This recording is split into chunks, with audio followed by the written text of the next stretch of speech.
Hello everyone and welcome to homeschool.com.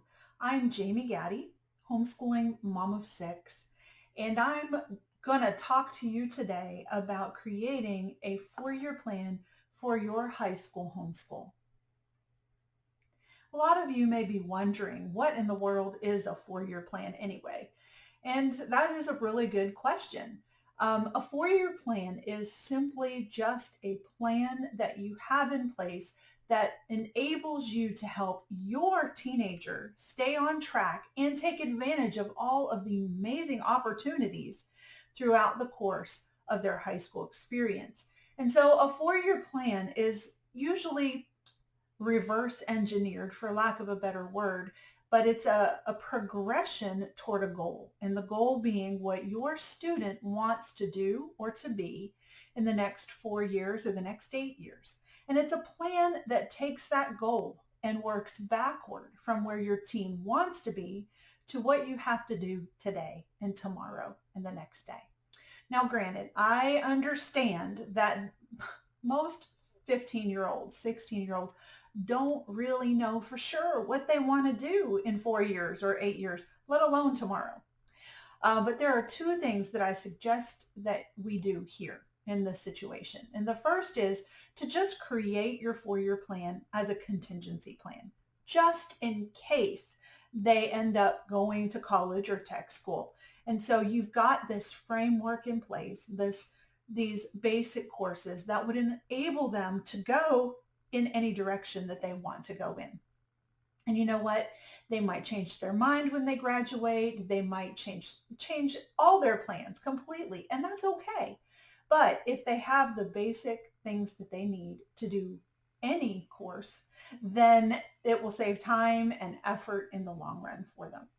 The second thing that I encourage your young person to do if they don't know what they want to do in the future is to take a career exploration course. And at homeschool.com, we've designed a very nice course that is actually free and counts as a 4-week high school course. And you can put this on your teen's transcript. But it's great because it helps your teen work through what their strengths and weaknesses are and how they can take those and their goals and kind of morph it into what they could use those in a future career. It really helps make it practical and helps them see things that they might be really gifted at for their future. And if you're going to look for that career exploration course, simply just go to the search bar at homeschool.com and type in career exploration course and it will pop up, or I'll include the links in our show notes. All right, so why should we create this 4-year plan? Well, the old adage, if we don't have a goal or if we don't have something to aim for, we will surely hit it, right? We will hit nothing. So it's that idea of having kind of a loose framework, because I know that teens change their mind. I don't expect 4 years to be nailed down and etched in stone, but it does give you a guideline. So high school is a really challenging time.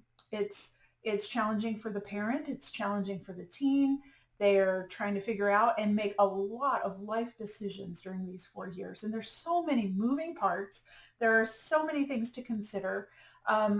It's just a lot. And so if you can create a plan, that sort of helps it run on auto and doesn't require parents and teens to be aggressively acting on all of these constantly. So you're creating a practical plan. And it's really just a plan that is designed to help your teen make the most of their high school years. There are so many, as I mentioned, amazing opportunities, really cool opportunities that you might be like, oh my goodness, if we'd only thought about that when we were creating our plan or knew about it and put it in as part of our courses, you might be sorry. So let's create this plan. Let's try to discover these amazing resources and these opportunities and kind of bring it together into this package that really helps our teenagers achieve their dreams and their goals for the future. And you know, I'm not just talking about college prep stuff in this chat that we're having. I am talking about college prep tech school, job preparation, going into creating your own business. There's so many different avenues that this really applies to, and it's not just college prep. So I do encourage you to take the time to think about this and even work with your teens. So how do we get started? Well, there are a few steps that I do suggest that you take, and we're going to work through these steps here. So step one, I want you to check your state requirements. Now, this can mean two different things. If you're just starting to homeschool, you need to check your state requirements because you need to know what they require of homeschoolers in general. Make sure you follow those and fulfill all the legalities. But number two, check your state requirements for high school graduation. And I know that your homeschool does not have to answer to these requirements. However, they are handy. They really work well as a tool to give you an idea of what the typical traditional schooled high schoolers are doing and accomplishing by the time they graduate. Now, that doesn't mean you have to do it that way. That doesn't mean it's written in stone for you to follow that recipe. Basically, it's just a tool for you to use as you make this plan. All right, the next step, step two, have conversations. I want you to talk with your teens. I understand sometimes they can be prickly, sometimes they can be hormonal or be in a bad mood. We all know teens. But take some time, maybe take them out for dinner, but have a talk. Ask them some deep questions. Ask them some challenging questions. Have a conversation with your teen that might help direct their future. And I know it's not easy. I'm mom to 6. I've done this with 4 of my kids already. We've graduated 4 from our homeschool. But I've done this. I've sat down with them and I've asked them some of these questions, and I'm going to give you some examples here. The first thing that you want to do is just, what are your dreams? What does success look like to you? What do you want to do in 4 years, 8 years? And granted, not all of them know that. I understand. But some of them might, and some of them might want to talk about it. And this just conversation about it, this talking about it really does help them. It's very constructive. It helps them to get an idea of what they might want to do or maybe what they're good at. So you can talk about their strengths and their weaknesses. What are their dreams? And then you could have a conversation about those dreams and how they could translate into a job or a career. Or ask them questions if they have a plan B. Do they have a skill or a trade that they think could learn maybe as their fallback? That's always very practical. My husband did that. There are several things that my parents helped me learn when I was in high school. That's just a skill like sewing that I could use practically as a fallback trade if something happened in my other job. So it's a very practical thing, some things to talk about. What do you need to do to reach those dreams? What are some practical things? Training, college, experience. What are those practical things that they need to get where they want to go? And talk about it. Then talk about what kind of student do you need to be in high school to get to where you want to go in the future? What kind of support are you going to need in college or in a training program? And will you need scholarships? Is there anything that you can do now or throughout your high school period, your time in high school, that you can apply for scholarships with? So it's important to talk about all these things. There's so much good conversation that you can have around these topics. But after you've done this homework with your teenager, take some additional time to help them research some of these things. So if this conversation has brought about some decisions for your teenager and some direction for them, then help them, show them how to research what they need to do as their next step, how to find out what they need to fulfill those dreams and that direction that they've decided upon. Step 3 is to choose your electives wisely. And I've talked to a lot of different homeschool parents where they've told me stories about how their teenager was able to take courses during high school that trained them in certain skills and in certain areas so that they could actually graduate from high school and go right into the job that they wanted. And that's amazing. So you can do that with your electives in high school. You can also choose electives that are of high interest to your teen, maybe in some areas that you see that they have strengths in, and they can explore those and see if it might be something that they really would want to pursue. Or you can even use electives to help them develop some of their weaknesses. But if your student plans on going to college, choosing electives that interest them will really help them stand out. It will enable them to show college admissions officers what they're passionate about. But for those not going to college, electives are a perfect way to get training or experience in your dream job. All right, step number 4, extracurricular activities and community service are super to be part of your 4-year plan. So these are things that you can think about, that you can say, okay, what could I do that supports my dreams and my future direction? And how could I incorporate those into some extracurricular activities, community service, volunteer opportunities? And you know what? Community service and volunteer opportunities look like experience on your transcript. It doesn't matter if you got paid for it or not. You were involved in this. You worked with people in this area, and to employers, that's going to look like experience. And so take advantage of this. Take advantage of these opportunities here to really round out the experiences that your teenager, high schooler can have during their high school period. Another thing I want to mention is these activities need to be documented. As you work through high school, you know, and your student gets these opportunities, which are amazing. Don't wait to write them down. Take time, write them down at the end of the semester so that you don't forget, because sometimes they might be involved in a special conference, they might be involved in a special situation or an event, and the time will pass and you'll forget. Well, I'm saying this because I know I would forget. So take time at the end of the semester, write everything down while it's fresh on your mind. And you know what? Then you won't forget it. You can add it to their official transcript later if you begin to create it later. All right, step number 5.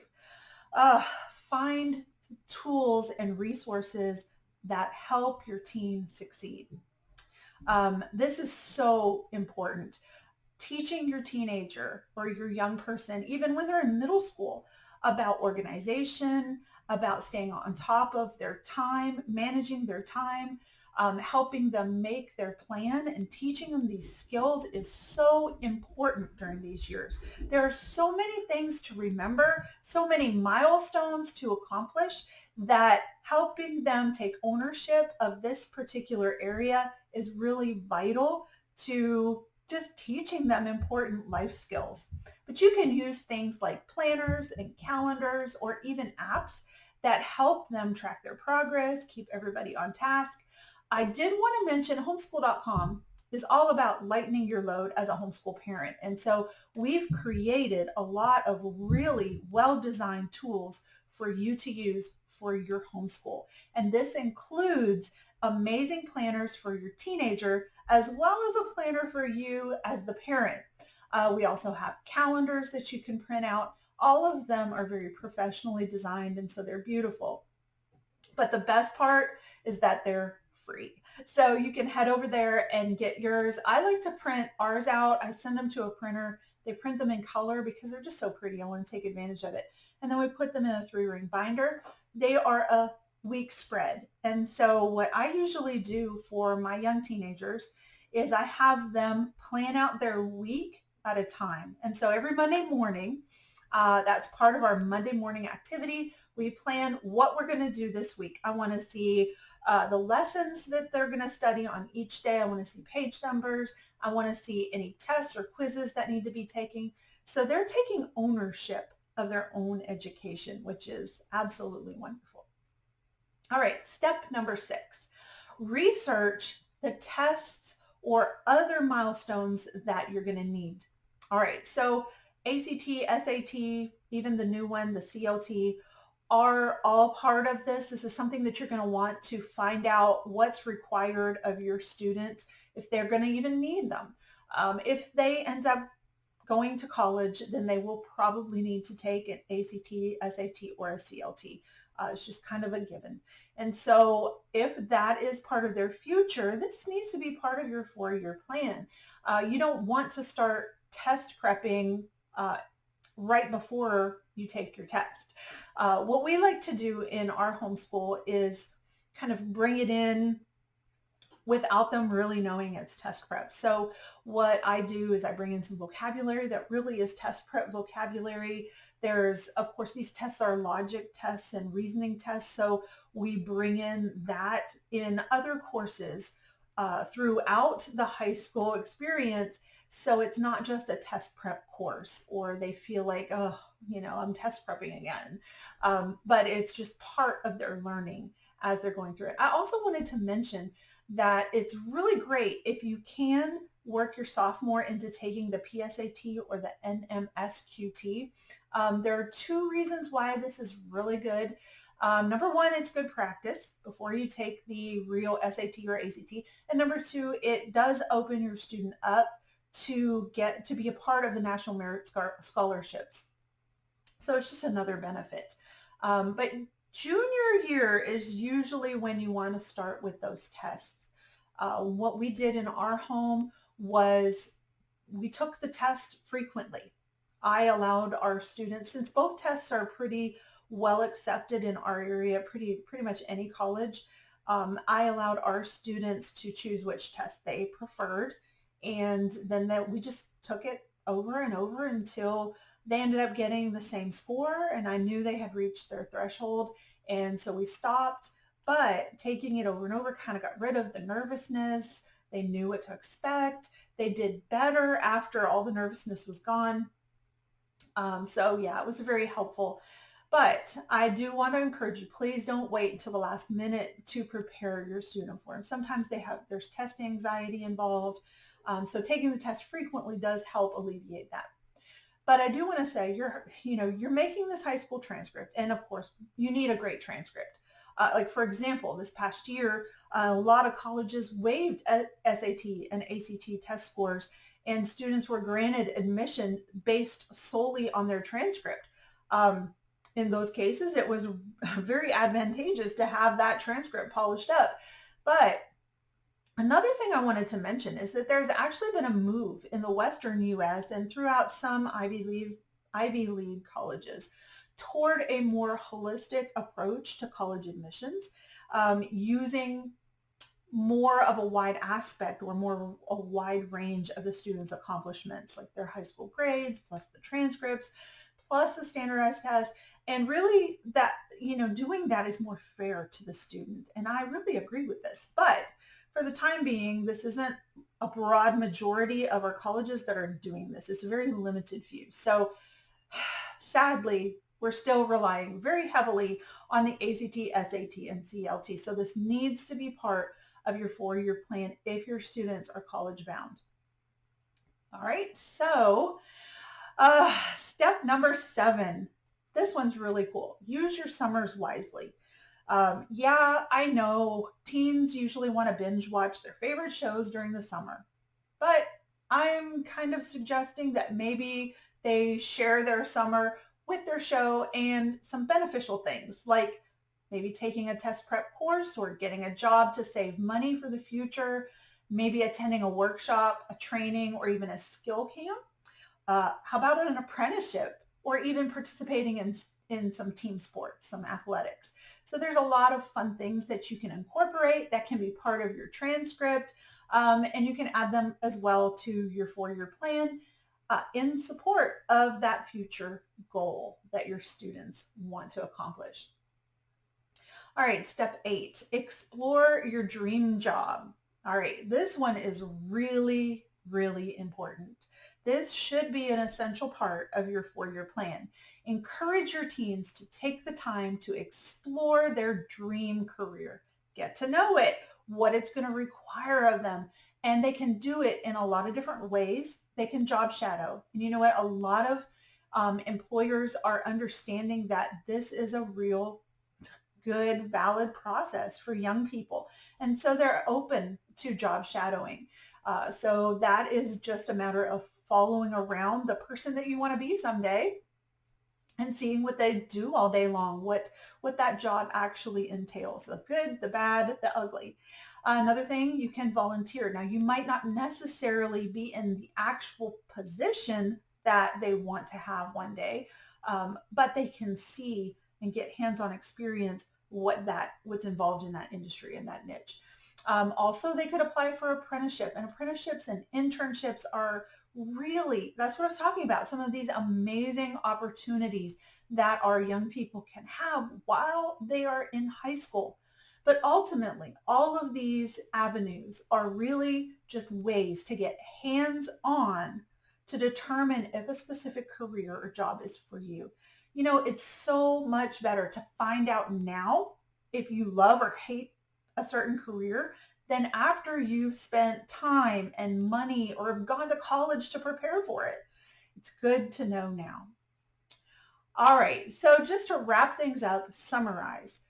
Creating your 4-year plan should simply include creating long-term goals. Where does your team want to be? What are their dreams? Number 2, discovering and creating any pre-professional or training or college prep opportunities that your team needs. So this is kind of the research homework part. And then number 3, you take all the information and you organize it and form it into this 4-year plan for 9th grade, 10th grade, 11th grade, and 12th grade, making sure that you're taking advantage of all the amazing opportunities and including some of the things, the undesirable things like taking the PSAT or the SAT or the ACT.